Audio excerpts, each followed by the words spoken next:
vobiscum.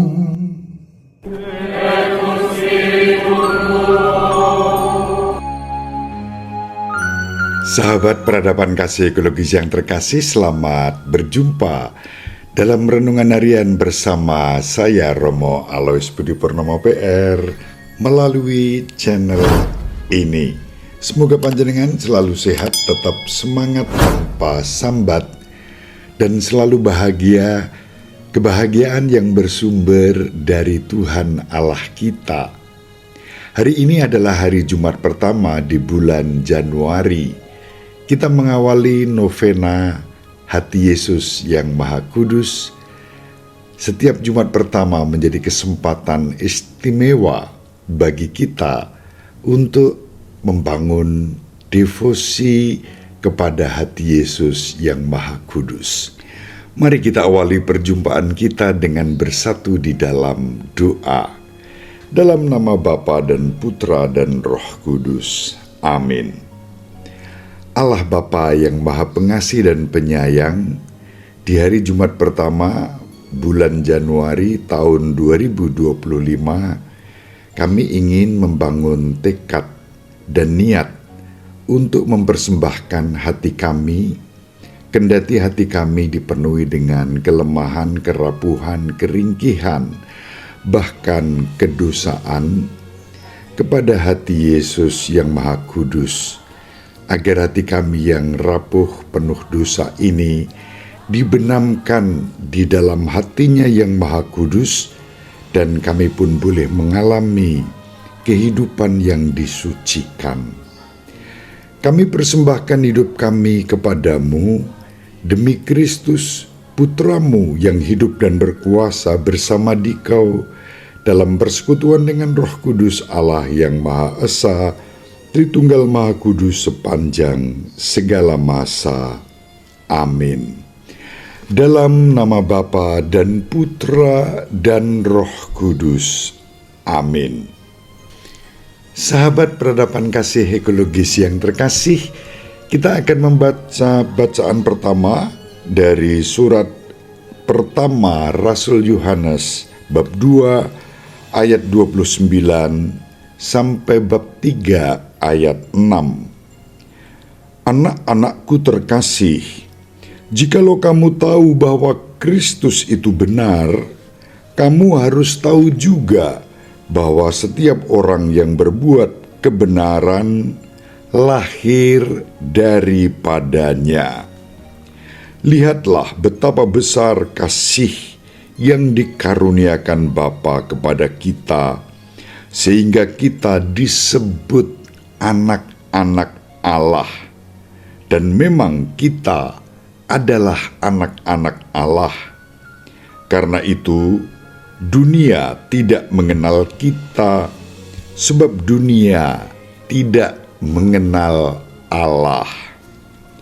Saudara-saudaraku yang kekasih, sekarang kita adalah anak-anak Allah, tetapi belum nyata bagaimana keadaan kita kelak. Akan tetapi kita tahu bahwa apabila Kristus menyatakan dirinya, kita akan menjadi sama seperti Dia, sebab kita akan melihat Dia dalam keadaannya yang sebenarnya.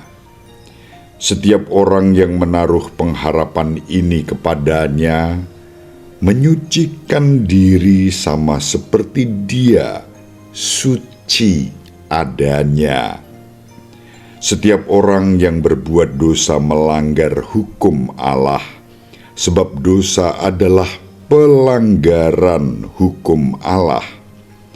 Dan kamu tahu bahwa Kristus telah menyatakan dirinya untuk menghapus segala dosa, dan di dalam Dia tidak ada dosa. Karena itu, setiap orang yang tetap berada dalam Karena itu, setiap orang yang tetap berada dalam Dia tidak berbuat dosa lagi. Setiap orang yang tetap berbuat dosa tidak melihat dan tidak mengenal Kristus. Demikianlah sabda Tuhan, syukur kepada Allah. Mazmur tanggapan dengan referen, segala ujung bumi telah melihat keselamatan yang datang dari Allah kita. Nyanyikanlah lagu baru bagi Tuhan, sebab Ia telah melakukan karya-karya yang ajaib. Keselamatan telah dikerjakan oleh tangan kanannya dan lengannya yang kudus. Segala ujung bumi telah melihat keselamatan yang datang dari Allah kita. Bersorak-sorailah bagi Tuhan, hai seluruh bumi. Bergembiralah dan bermasmurlah. Bermasmurlah bagi Tuhan dengan kecapi dan lagu merdu, dengan nafiri dan sangkakala yang nyaring. Bersorak-sorailah di hadapan Raja, yakni Tuhan. Kemuliaan kepada Bapa dan Putra dan Roh Kudus, seperti pada permulaan, sekarang, selalu, dan sepanjang segala abad. Amin. Segala ujung bumi telah melihat keselamatan yang datang dari Allah kita. Sahabat peradaban kasih ekologis yang terkasih, sekarang kita baca Injil Yohanes bab 1 ayat 29 sampai 34. Ketika Yohanes membaptis di sungai Yordan, ia melihat Yesus datang kepadanya, maka katanya, "Lihatlah anak domba Allah yang menghapus dosa dunia. Dialah yang kumaksud ketika kukatakan, sesudah aku akan datang seorang yang telah mendahului aku, sebab dia telah ada sebelum aku. Aku sendiri pun mula-mula tidak mengenal dia, tetapi untuk itulah aku datang dan membaptis dengan air, supaya ia dinyatakan kepada Israel." Dan Yohanes memberi kesaksian, katanya, "Aku telah melihat Roh turun dari langit seperti merpati, dan ia tinggal di atasnya. Aku pun sebenarnya tidak mengenalnya, tetapi yang mengutus aku untuk membaptis dengan air telah berfirman, jikalau engkau melihat Roh turun ke atas seseorang dan tinggal di atasnya, dialah itu yang akan membaptis dengan Roh Kudus. Dan aku telah melihatnya, maka aku memberi kesaksian. Dia inilah Anak Allah."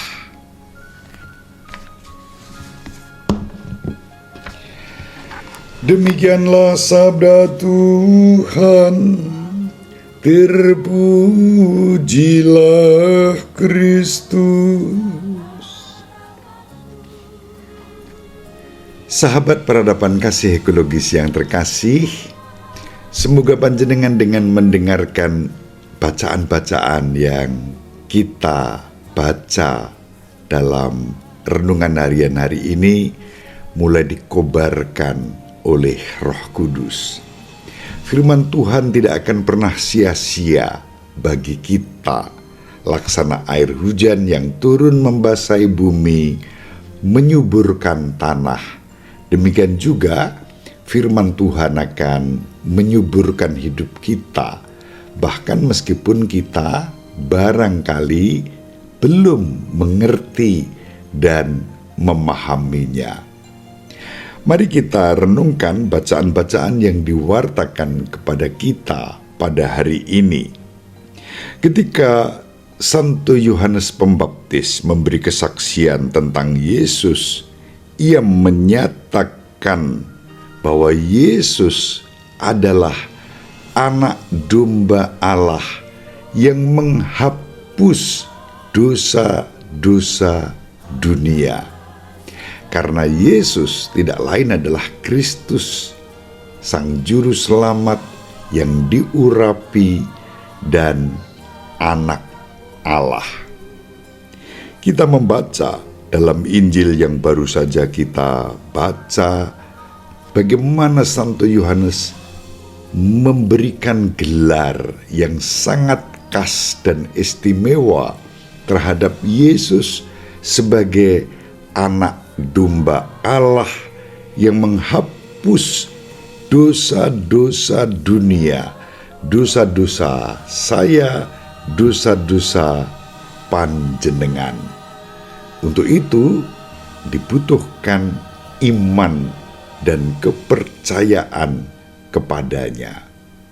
Mengapa gelar ini diberikan oleh Santo Yohanes? Mari kita cek di dalam kitab suci. Kata domba sendiri mempunyai makna yang penting. Kita ingat dan kita memahami ketika Bapak Abraham di Gunung Moria akan mempersembahkan Ishak, anak tunggalnya, anak perjanjian. Lalu Allah menyediakan seekor domba untuk dikorbankan. Dalam tradisi Israel kuno, ketika orang Israel mempersembahkan seekor domba, itu adalah simbol dari persembahan diri mereka sendiri. Domba yang dipersembahkan setiap hari di kemah suci Musa, di bait suci Salomo, dan di bait suci yang kedua, tentu tidak efektif untuk menghapus dosa umat Allah. Mengapa? Karena domba kurban itu tidak lain hanyalah tanda yang menunjuk pada misteri yang lebih besar, dan misteri itu digenapi oleh Yesus Kristus, anak domba Allah yang menghapus dosa-dosa dunia. Itulah yang terjadi dalam peristiwa kurban Kristus di Gunung Golgota. Bukan lagi di Gunung Moria seperti yang dipersembahkan oleh Abraham, tetapi di Gunung Golgota ketika Sang anak domba Allah dalam diri Yesus Kristus dipersembahkan dalam kurban salib untuk menghapus dosa-dosa dunia. Maka ketika Yohanes menunjukkan jati diri bahwa Yesus adalah Sang anak domba Allah yang menghapus dosa-dosa dunia, itulah karya Roh Kudus yang mendorong Santo Yohanes memberikan kesaksian atas misteri yang begitu dahsyat itu. Santo Yohanes yakin bahwa Yesus adalah anak domba Allah yang menghapus dosa dunia, karena Yesus adalah pribadi yang diurapi dengan kuasa Roh Kudus, dan Yohanes Pembaptis sudah melihatnya ketika Yohanes membaptis Yesus di Sungai Yordan. Persis itu yang diwartakan kepada kita di dalam Injil pada hari ini. Sahabat peradaban kasih ekologis yang terkasih, syukur kepada Allah bahwa kita dilibatkan di dalam rahasia iman yang sedemikian agung ini. Ketika kita dibaptis, kita dimasukkan ke dalam persekutuan kasih Bapa, Putra, dan Roh Kudus, dan dengan demikian dosa-dosa kita pun dihapuskan. Itu penghapusan dosa pertama sebagai meterai ketika kita dibaptis. Selanjutnya penghapusan dosa kita terima, kita alami setiap kali kita menerima sakramen tobat dan pengampunan. Di dalam Ekaristi kita juga mengalami bagaimana daya kuasa Sang Anak Domba Allah yang menghapus dosa-dosa dunia itu sungguh kita rasakan. Maka di dalam Ekaristi kita berseru sesaat sebelum menyambut tubuh Kristus dalam komuni suci.